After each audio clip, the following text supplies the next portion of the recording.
So I really think that in these unprecedented times, it's important for parents to focus on your top priorities, and those have to be your family's health and safety and mental health.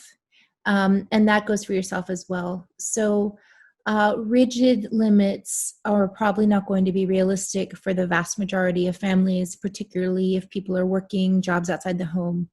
And if there's limitations on the kinds of activities that children can do, which obviously going to vary from place to place. So I really ask that parents focus on balance, that we make sure that we have sacred times in the family routine, like meal times, that are screen free, that we're able to connect with each other face to face. And then I really want parents to focus on bedtime as well, because screens and sleep don't mix. And it's one of the biggest health threats that screens pose is the way that they interfere with restful sleep for both adults and children.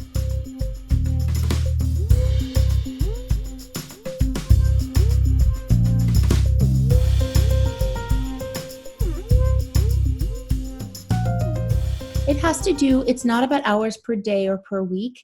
It's about the child's attitude. So if you have children who screens are the only thing that interests them, it's the only thing that lights up their day, the only thing that helps if they're having a hard time, they're screaming for their favorite TV show when they're upset, they are sneaking around, breaking rules.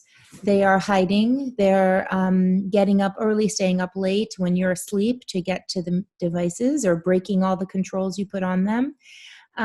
If they are losing interest in schoolwork and other things, and when they're supposed to be doing their schoolwork, they're actually playing the game. These are behavioral indicators that you've got a dependency, you've got a problem where, we have to understand these are really stressful times, and screens are providing an important outlet, particularly for young people that are using them to connect with friends. So we don't want to ban it outright, but we really want to think about, that kind of unhealthy dependency, and how do we help our kids develop other interests? And perhaps if it's time to cut back, those are the signs.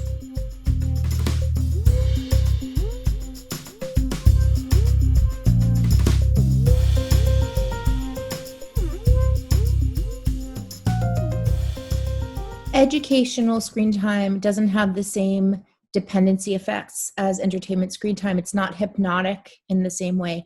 But you do have to watch out for the basic physical issues: posture, eyesight, fatigue, emotional fatigue if there's video calls happening. It's hard for kids to be exposed to scrutiny on video chat.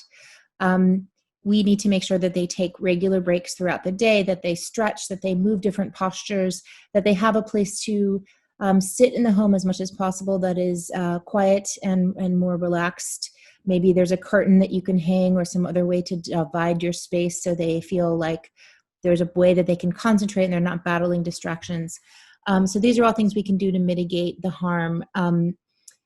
So again, it's not about hours per day. It's really about how do they feel. I mean, you might notice even for a young child that their posture changes, or their neck is hurting, or they're just a little more cranky. They're not sleeping as well.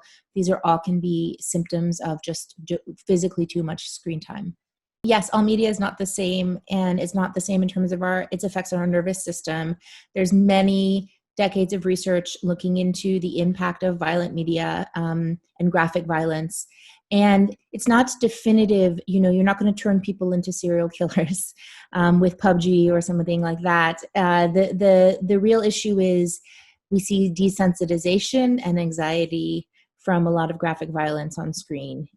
So to the extent that you can interest your children in slower paced media, it's something that potentially can be a family bonding experience. If there's certain kinds of television shows or movies that you feel like have a more positive message that you want to watch together, discuss, I think that can be a window into history, into learning about different cultures, and have a positive interaction with your children around certain movies, certain TV shows.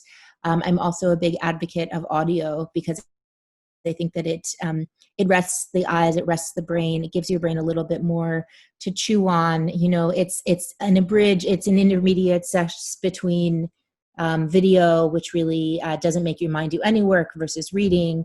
When you're doing audio, you are making the images in your mind, and there's a little bit more learning that goes on. So if you can interest your children in podcasts or audiobooks that go with their interests, I think that's something to recommend to give them a break from staring at the screens.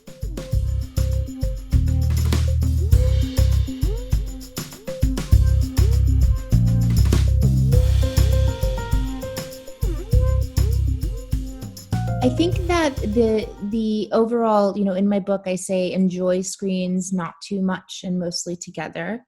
One thing that's as relevant as ever is the mostly together. So we are spending more time together as a family. That's a silver lining of this incredibly tough situation.